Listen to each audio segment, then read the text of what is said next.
നനച്ചുളി എന്ന് പറയുന്നത് ലൈവായി കാണിക്കുകയാണ്. ആരാണിതൊക്കെ ചെയ്യുന്നത്?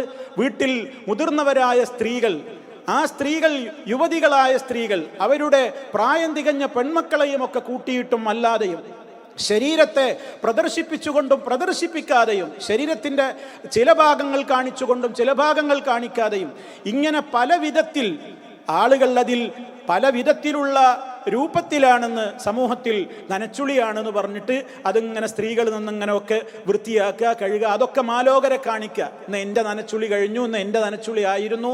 ഈ രൂപത്തിലൊക്കെയുള്ള ഒരുപാട് കാര്യങ്ങൾ ചെയ്യുമ്പോൾ അതിൽ ഇസ്ലാമികമായി എത്രത്തോളം ശരികുണ്ട് ശരികേടുണ്ട് എന്ന് എൻ്റെ പ്രിയപ്പെട്ട സഹോദരിമാരെല്ലാവരും ഒന്ന് ശ്രദ്ധിക്കേണ്ടതുണ്ട് എന്നാണ് എനിക്ക് ഓർമ്മപ്പെടുത്തുവാനുള്ളത്. നമ്മൾ ഒരു സ്ത്രീയുടെ ശബ്ദം ഔറത്താണ് എന്നല്ല ഞാൻ പറയുന്നത്. ഒരു സ്ത്രീയുടെ ശബ്ദം പുറത്തേക്ക് അന്യപുരുഷന്മാർ കേട്ടുകൂടാ എന്നൊന്നും ഇസ്ലാമിൽ നിയമമില്ല. പക്ഷേ അവരുടെ സംസാരങ്ങളിൽ ഒരു കൊഞ്ചിക്കുഴച്ചൽ വന്നുപോയാൽ, ഒരു മധുരതരമായ ഒരു ശൈലിയും സംഭാഷണങ്ങളും വന്നുപോയാൽ, വിശുദ്ധ ഖുർആൻ പറഞ്ഞിട്ടില്ലേ പ്രിയപ്പെട്ട സഹോദരിമാരെ, വലാ തഖ്ലഅന ബിൽ ഖൗലി ഫയത്മഅല്ലദീ ഫീ ഖൽബിഹി മറദുൻ വഖുൽന ഖൗലൻ മഅറൂഫാ. അവർ കൊഞ്ചി സംഭാഷണത്തിലും സംസാരത്തിലുമൊന്നും മധുരം പുരട്ടിക്കൊണ്ട് സംസാരിക്കരുത്. അവരുടെ വാക്കുകളിൽ അവർ എന്ത് കൊഞ്ചിക്കുഴഞ്ഞ് സംസാരിക്കരുത്. അങ്ങനെയാകുമ്പോൾ ഹൃദയത്തിൽ രോഗമുള്ള ആളുകൾക്ക് അത് അവരുടെ മനസ്സുകളിൽ വേണ്ടാത്ത ചിന്തകൾ മുളപൊട്ടുവാൻ അത് നിമിത്തമായേക്കും എന്ന് അല്ലാഹു സുബ്ഹാനഹു വ തആല പറയുകയാണ്. സഹോദരിമാരെ, എത്രത്തോളം അതൊക്കെ നമുക്ക് സൂക്ഷിക്കാൻ പറ്റുന്നുണ്ട് എന്നുള്ളത് നമ്മൾ ചിന്തിക്കേണ്ടതുണ്ട്. നമ്മുടെ ശരീരം മറ്റൊരാൾ കാണിക്കാൻ നമുക്ക് പാടുണ്ടോ? ആ നിലക്ക് ഇന്ന് എത്രയോ ആളുകൾ അത് കാണുകയല്ലേ.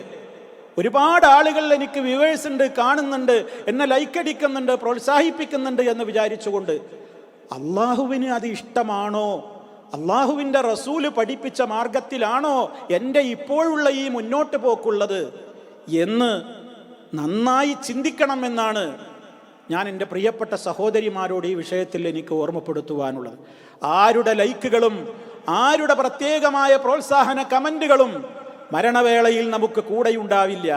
നമ്മുടെ ഖബറിൽ നമ്മുടെ ഒറ്റക്കാണ് പെങ്ങളെ, നമ്മുടെ ഖബറിൽ നമ്മൾ ഒറ്റക്കാണെന്ന് നമ്മൾ മനസ്സിലാക്കുക. പരലോക കോടതിയിൽ, അള്ളാഹുവിൻ്റെ കോടതിയിൽ, റഹ്മാനായ റബ്ബിൻ്റെ കോടതിയിൽ നമ്മൾ ഒറ്റക്കാണെന്ന് കൃത്യമായി നമ്മൾ മനസ്സിലാക്കുക. അതിന് വിരുദ്ധമാകാത്ത നിലക്കൊക്കെ ചെയ്തോളൂ. അതിന് വിരുദ്ധമാണെന്ന് സ്വന്തം മനസ്സാക്ഷി തന്നെ പറയും. ഇസ്ലാമിൻ്റെ പ്രമാണങ്ങൾ നമ്മൾ പഠിച്ചവരല്ലേ. ഒരു സ്ത്രീയുടെ അച്ചടക്കത്തിൻ്റെയും ഒതുക്കത്തിൻ്റെയും അതിൻ്റെ മര്യാദകൾ നമുക്കെല്ലാവർക്കും അറിയാവുന്നവരല്ലേ. കക്ഷിഭേദമില്ലാതെ എല്ലാവരും അംഗീകരിക്കുന്ന കാര്യങ്ങളല്ലേ.